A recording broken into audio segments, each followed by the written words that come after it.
Reciban un cordial saludo de parte de Perú Tributos. En esta oportunidad vamos a comentar las recientes normas compensatorias dictadas por el gobierno y que tienen índole laboral, emitidas a favor de los trabajadores y los empleadores, siempre dentro del marco del estado de emergencia COVID-19. A través del decreto de urgencia 033-2020 se han emitido las normas compensatorias a favor de los trabajadores y a favor de los empleadores. A favor de los trabajadores tenemos la liberación de fondos de la CTS y la suspensión temporal del pago de la AFP. Y a favor de los empleadores tenemos el subsidio que se entregará a las empresas para el pago de planillas.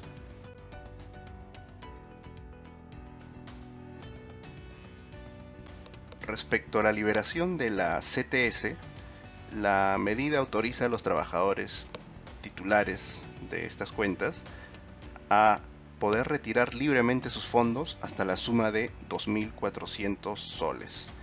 Esta medida estará vigente en tanto dure el estado de emergencia, el cual fue dictado mediante Decreto Supremo 008-2020 SA. Cabe señalar que este Decreto Supremo fue publicado el 11 de marzo de 2020, ¿no? Fecha a partir de la cual se computarán estos 90 días calendario.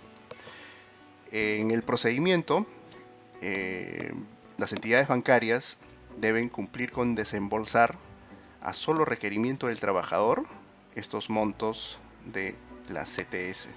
El trámite podrá ser personal, vía electrónica o a través de cajeros. Ojo que no se requiere la carta del empleador que autorice el retiro de la CTS. Basta la solicitud del trabajador. La norma también indica que existe la posibilidad de que se señale una segunda liberación de 2.400 adicionales en el siguiente mes.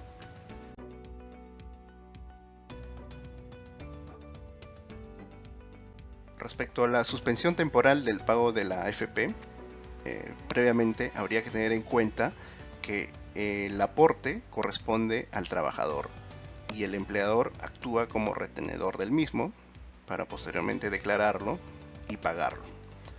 Este aporte mensual está conformado de la siguiente manera, ¿no? Un 10% corresponde al aporte obligatorio, el 1.35% corresponde a la prima de seguro de invalidez y sobrevivencia, y hay un concepto adicional que se paga por comisión a la AFP por la administración de estos fondos.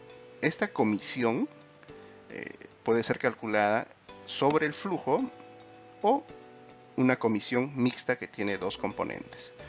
Cuando la comisión es sobre el flujo, se aplica sobre el porcentaje de la remuneración, que podría variar entre 1.47 y 1.69%.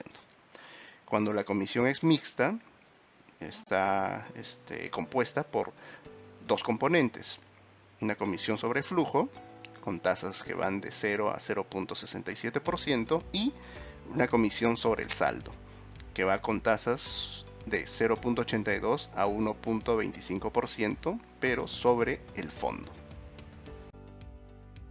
Habiendo visto cómo está compuesto el aporte mensual de la AFP, ahora analizaremos ¿qué consiste esta medida de suspensión temporal del pago de la AFP? Bueno, la norma nos indica que el aporte obligatorio del 10% y la comisión sobre el flujo se suspende respecto al mes de abril. Es decir, el empleador no va a retener al trabajador ese 10% ni la comisión sobre el flujo.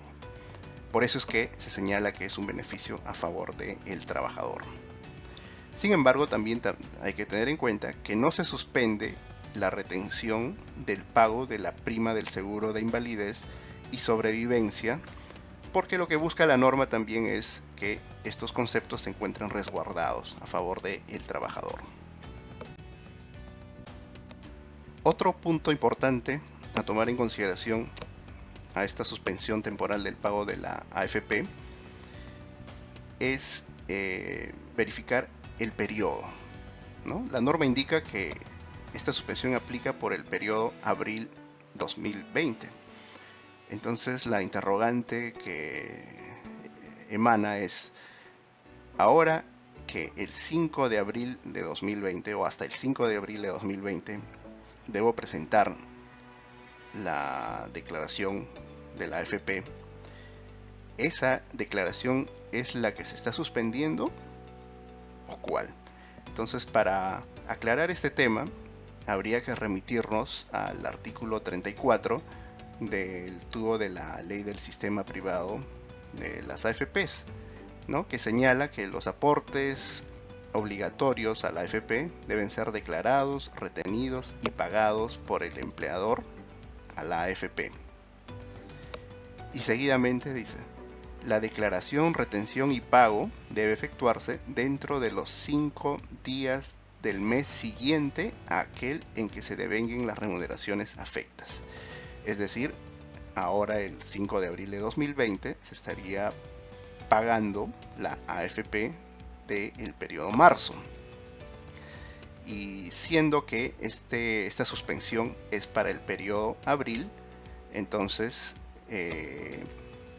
podríamos concluir que esta suspensión se va a generar todavía para la declaración que se realice hasta el 5 de mayo de 2020. Entonces no aplica para esta declaración que se realizará hasta el 5 de abril, ¿no? Porque la del 5 de abril corresponde al periodo marzo y esta suspensión es todavía para el periodo abril.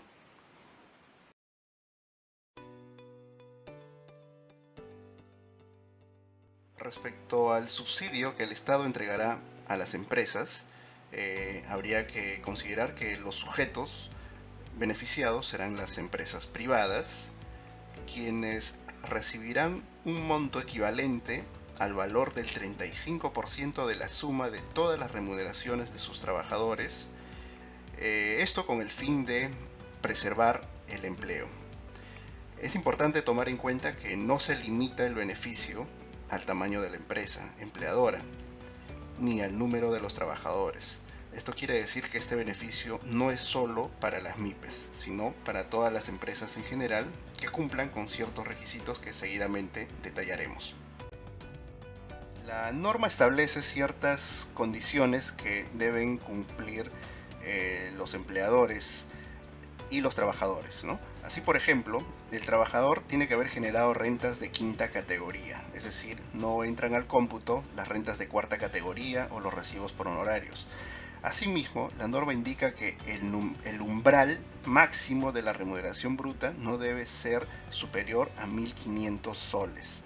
Este término umbral ha venido generando cierta controversia por cuanto no es un término jurídico. Nos hemos remitido para eso al RAE y hemos buscado acepciones que nos puedan dar luces. Así, por ejemplo, en la tercera acepción encontramos que significa el valor mínimo de una magnitud a partir del cual se produce un efecto determinado, ¿no? Entonces, un límite a partir del cual se produce un efecto determinado. Entonces podríamos señalar en base a esto o interpretar que si un trabajador gana 2.000 soles no entraría al cómputo de este subsidio. En todo caso, esperemos que en los próximos días se aclare este término. En principio, así como están las cosas, pareciera que no ingresarían al cómputo. La norma también señala como requisito para el goce del beneficio que el empleador haya presentado el PLAME del periodo enero 2020 hasta el 29 de febrero de 2020 como fecha máxima. Asimismo, debe haber presentado el T-registro de enero 2020, donde no debería aparecer el cese del trabajador en dicho periodo, o que este cese se haya producido antes del 15 de marzo de 2020. ¿No? La lógica es que el trabajador haya continuado laborando. El empleador debe haber cumplido con la declaración de salud del mes de enero 2020. Asimismo, el empleador no debe tener la situación de baja. No precisa si es baja de oficio o baja definitiva, simplemente baja. Entendemos que es para ambos supuestos. y tampoco debe tener la calidad de no habido respecto al domicilio fiscal. Finalmente, debe informarse a la SUNAT el número del código interbancario para que la SUNAT finalmente pueda hacer el trámite respectivo y se pueda hacer el depósito a la cuenta de la empresa empleadora. Respecto a la comunicación del CCI, del Código Interbancario, el día de hoy, 30 de marzo de 2020, la SUNAT ha publicado en el peruano la resolución de superintendencia 064-2020, en el cual indica que el plazo para hacer esta comunicación es de 7 días contados a partir de la vigencia del decreto de urgencia 033-2020. Asimismo, indica que la forma como se debe comunicar este código interbancario es ingresando a través de SUNAT Operaciones en línea con la clave SOL, ubicar la opción Empresas y la opción Registro de CCI Subsidio de U033-2020. Recuérdense que la comunicación es necesaria para que las empresas puedan recibir este subsidio directamente. La norma en comentario señala un procedimiento que se debe seguir para obtener este subsidio, ¿no? Así, la SUNAT será la encargada de procesar la información de acuerdo al PLAME y determinar cuánto le corresponde a cada empleador. Para ello tiene un plazo de 7 días. Asimismo, la SUNAT informará a los empleadores el modo y forma de comunicar el CCI, lo cual ya realizó el día de hoy.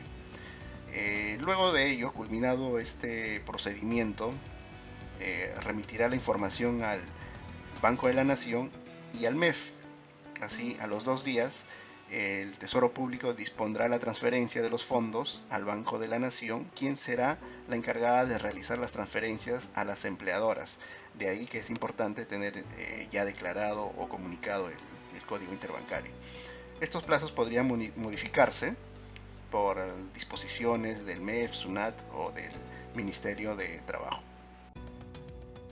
La norma también ha establecido exclusiones para ciertas empresas empleadoras. Así, por ejemplo, no aplica para aquellas que se encuentren en un proceso civil de reparación civil a favor del Estado por casos de corrupción y delitos conexos. Así, tampoco aplica para los empleadores que al 31 de diciembre de 2019 mantengan deudas exigibles coactivamente que sean superiores a 5 UITs, es decir, superiores a 21.500 soles. Estas deudas exigibles coactivamente pueden ser aquellas que no han sido impugnadas y se encuentran en procedimiento de cobranza coactiva, o que, habiendo sido impugnadas, se han realizado fuera de plazo. Otro ejemplo de este tipo de deuda podría ser aquellas que han sido objeto de reclamación, posterior apelación y que actualmente se encuentran en demanda contenciosa administrativa, pero que no han sido objeto de medida cautelar. Finalmente, la norma también establece como una causal de exclusión que los empleadores se encuentren en un proceso concursal.